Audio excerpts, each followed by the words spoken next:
Today I'm going to be repotting this beautiful variegated pink Eureka lemon. Did I say that right? Eureka variegated pink lemon tree. It's a mouthful, but it's really beautiful. I heard about this tree a few months ago and I really wanted to add it to my collection, but I didn't know where to buy it. There's some online retailers, but I usually stick to buying bare roots online, and citrus is an evergreen.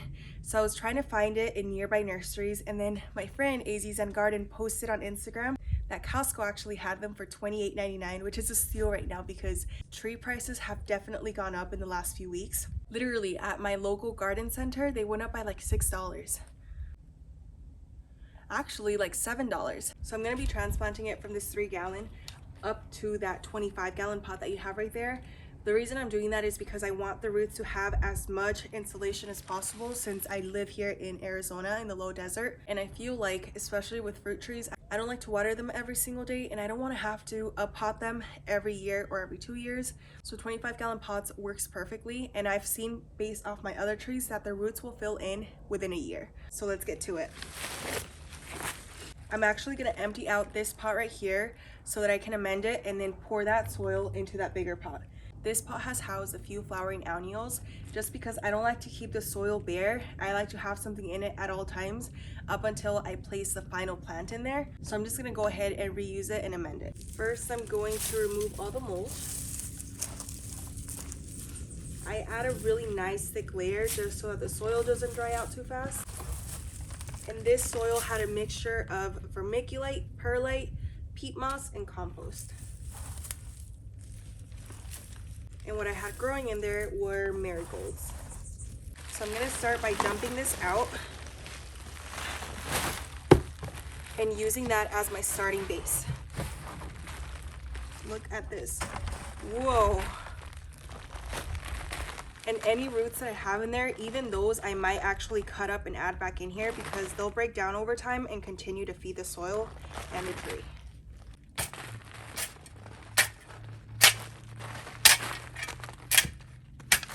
To this, I'm gonna add some compost.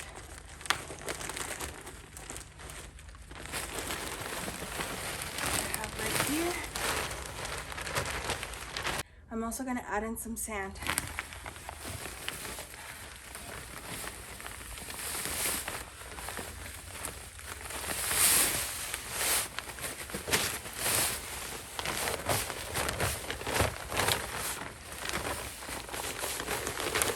And some perlite.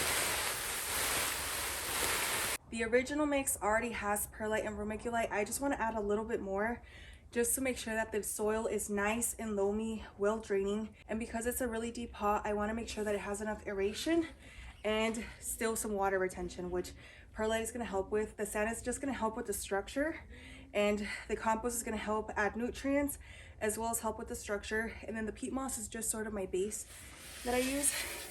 I do like it though because it is more acidic than using coco coir. Eventually I do want to switch over to using more coco coir, but right now it's just not financially feasible because the only time I can find it, it's in really small amounts, which winds up being much more costly. I'm still not 100% feeling better, so I feel like this is really taking a lot of energy to do, but I want to get my little tree potted up. My soil's finally ready to go, so I'm gonna start transferring it over to my pot.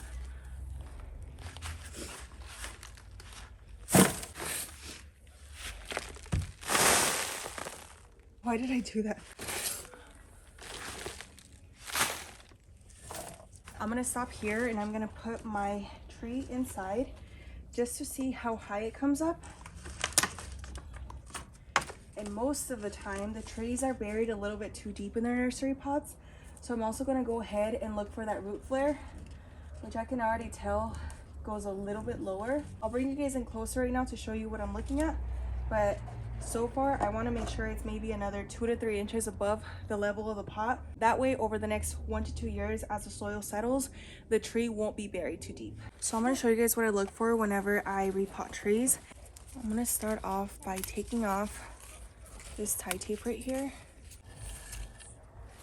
There we go. It doesn't have a whole lot of roots to begin with, but that's fine.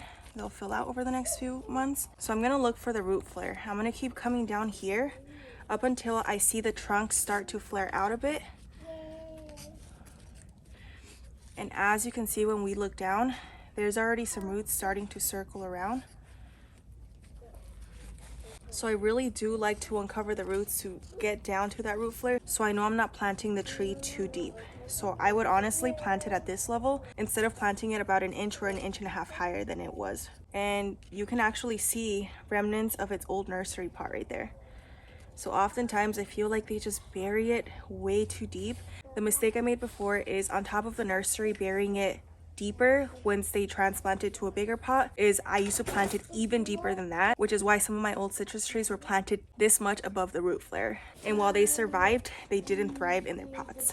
So actually now I can tell that I have even less roots to work with than I originally thought, because the root ball wasn't that big. Look at all this soil that it hasn't even filled out yet. This pot's almost full because I have a few inches from the top and I want the tree to sit a little bit above the pot level. So I'm gonna amend the very top with a little bit of Azomite for some trace minerals, along with some fresh worm castings. I like to be very generous with them to get this tree off to the best start possible. Next, I'm gonna take some Mycorrhizae and I'm gonna sprinkle it in there. Before I backfill with any more soil, I'm going to sprinkle some Mycorrhizae around the tree's roots. I'm gonna add a little bit more worm castings right there. And then I'm gonna start to backfill. I am pretty certain that by the end of the year, the tree will have rooted out and filled the entire pot, because last year I planted some trees that were in those little $15 starter tree pots, and they had very small root systems, smaller than this one, and in less than a year they filled out the entire 25-gallon pot. Now I'm going to treat this tree like my other potted citrus trees. I recently went ahead and fertilized them, so I'm going to do the same thing over here. Citrus trees? This is citrus fertilizer. It feeds the tree, and then I'm going to mix it into the soil.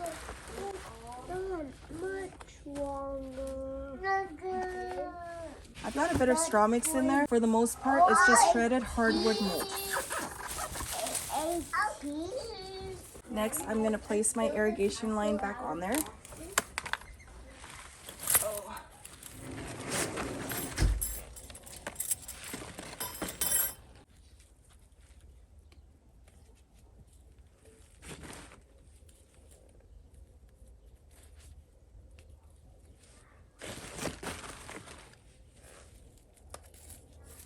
Recently, I've really been loving building some trellises for my trees, but I need to pick up some more 6-foot stakes.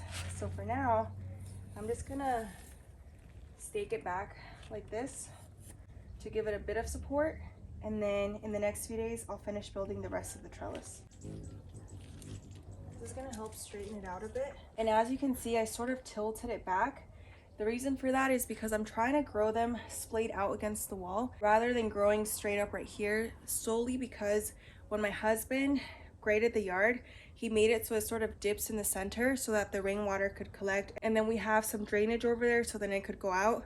I don't know if that makes sense, but because of that, I feel like the pots sort of tilt a little bit in, and whenever we have any crazy storm or really strong winds, I don't want there to be any chance for the trees to fall over, so I'd rather keep them this way. That way it sort of balances out with the way the yard is graded. That's actually why you guys might have noticed I have something on the bottom of that pot, is because it's very narrow at the bottom, and if I don't straighten it out, I'm scared it'll fall over in a storm like it did previously when it was in a different location. Right now the tree doesn't have a whole lot of branches, but I know it's gonna start branching out soon.